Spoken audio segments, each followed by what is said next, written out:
Hi, this is Julie Cohen, and I'm speaking with Karen Basile, Vice President of Talent at Johnson Controls for 3 Minutes Max.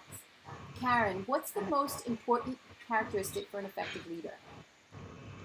Well, Julie, I really think that an important characteristic to be an effective leader is collaborative style. And what that means to me is a leader who is open to listening to the folks that they work with. So whether you're leading a large team or a small team, it's someone who really engages and has a two-way dialogue with their team. And not only do they have a two-way dialogue, but they demonstrate to that team that they listen and they're open to their input by incorporating ideas that they receive from those that they work with, by demonstrating in actions and priorities that they set, that they've heard the team, and that they're really engaged and having a two-way relationship as opposed to a one-way relationship where the leader is only pushing out information or objectives.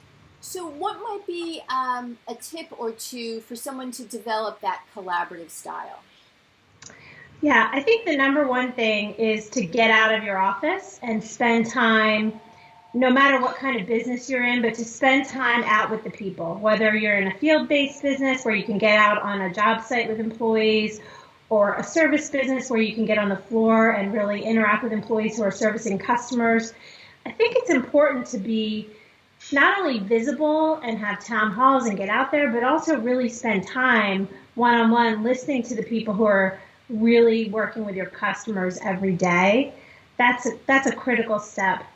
And the other thing I think is just really, setting a culture where you have opportunity to interact in a two-way manner with those that you work. Great. So I want to switch gears and ask a different question.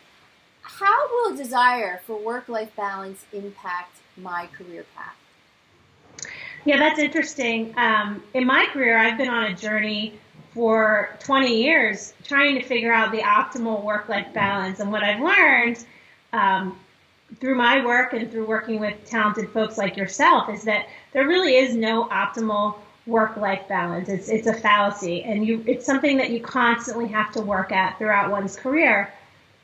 For me personally, I've come to a couple crossroads in my career where I had to make choices, and my work-life balance and family needs dictated that I did things that were maybe not as optimal for my career. And what I learned through that is if you're happy and you're settled and you're focused, you're going to be successful. And sometimes you make a choice that may seem like it's limiting your path, but you never know what doors it's going to open up for you down the line. So I think the best advice I can say is just be focused on what's important for you, and your career will follow in suit, and it will create opportunities.